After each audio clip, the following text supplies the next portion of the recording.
Joanna Brazil. I'm back again with my last vlog. Let's get it.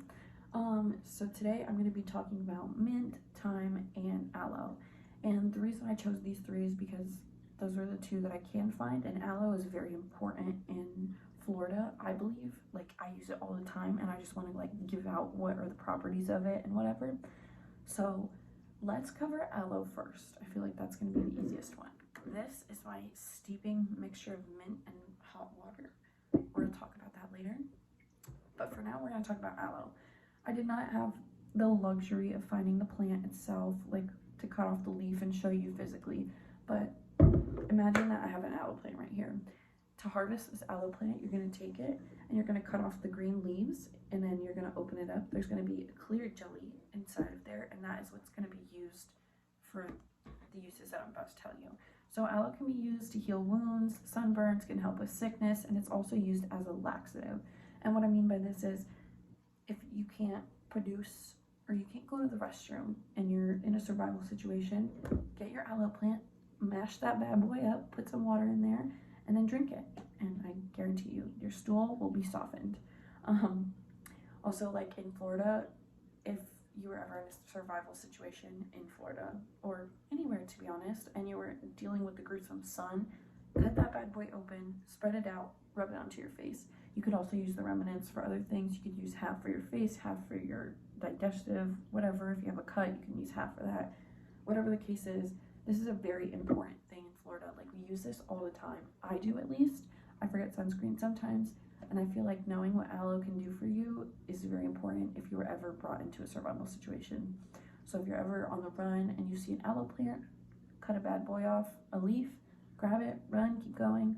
I wish I could find one because I would then show you like how to do it. Next, we're going to talk about thyme. And the reason we're going to talk about this is because in order to use it, it can be used for headaches, nerves, swellings, toothaches, can also soothe your throat. So you're going to put it in your boiling hot water and you're going to let it steep for 3 to 5 minutes. I've been allowing it to steep for a few minutes. I'm not going to drink it or anything, but I did want to show you guys that the color does not really change if it's in there, and it might differ if you use a different kind of leaf. I bought this one from Publix. I wasn't gonna go look for them, but yeah. So you make this little mixture. You put a teaspoon of thyme in there and then a cup of water, and you boil this, and you can give it to your kids if they're having a tummy ache or headaches or their nerves, you know, they're getting a little anxious, whatever the case is, swelling, any kind of swelling, anything like that, toothaches, and it can also soothe the throat. So if you have like a cold or whatever, thyme is very beneficial if you have a cold. It can help soothe your throat, whatever the case is. And just by this simple concoction, you can save yourself some money from going to the store and buying like, oh, Tums or whatever the case is.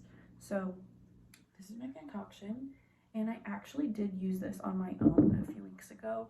I was reading the book and I was trying to figure out what herbs I wanted to use for the, you know, presentation, and I remembered that I could just buy thyme and make a cup of coffee, or not a cup of coffee, a hot water, and then boil it. And I did, because my throat was hurting and I was very sick a few weeks ago. I'm not trying to like call anybody out here, but that worked perfect. My voice came back. I felt a lot better. And maybe it wasn't the time, maybe it was my NyQuil when I went to sleep, but still, I felt some sort of relief. So if you're ever out in the wild and you're trying to survive and your throat hurts, you have headaches, swelling, toothaches, drink some thyme. Use my recipe, drink some thyme. It's not my recipe, disclaimer. Okay, and then we're gonna get into our last one. It's our last topic of the year. Kind of sad, but whatever. Mint. Now, mint can be grown in your personal garden at home, or you can find it pretty much anywhere. They sell it at a lot of grocery stores. They sold it at Publix for $2. That's probably pretty expensive for this amount of mint. It's not a lot of mint. It's very light. But I like the way it smells. And they use mint to like smell gum and artificial flavoring, stuff like that. So they do use this. So, but what is mint used for? What can this concoction be used for? So basically, you're going to use 1 teaspoon of mint and 1 cup of water, and you're going to let it steep for 3 to 10 minutes, which has been steeping for 3 to 10 minutes. This is going to be used for cramps, hiccups, headaches, tummy trouble. There's a lot of benefits to it, but basically what I want to get into, tummy trouble. I have a lot of that. It helps with bloating. I don't know if you see on social media, like all those people who post like these like little pills you can take and it helps with bloating, or Bloom. Get a hot cup of water, put a teaspoon of mint in there every single day, drink it. You could swap it out for coffee. It helps with your heart, like things like that. Yeah. So my whole purpose of this video and my whole purpose of reading this book was to connect simple things that we have with bigger things in the world. And I feel like I did that here.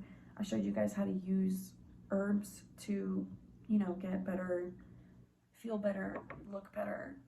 Whatever the case is, you can use these herbs and they're very, very, very helpful and useful in our everyday lives. These are probably in your kitchen, in your mom's little garden that she has for her kitchen, stuff like that. So these are very accessible to us, and that's why I chose them. They're also very important, but the one I would say that has the most properties that are useful to us in Florida is the aloe. I really apologize for not having the aloe plant here, but if I could, I would demonstrate. Yeah, so that's my presentation. Comments, questions, concerns can be put in the bottom.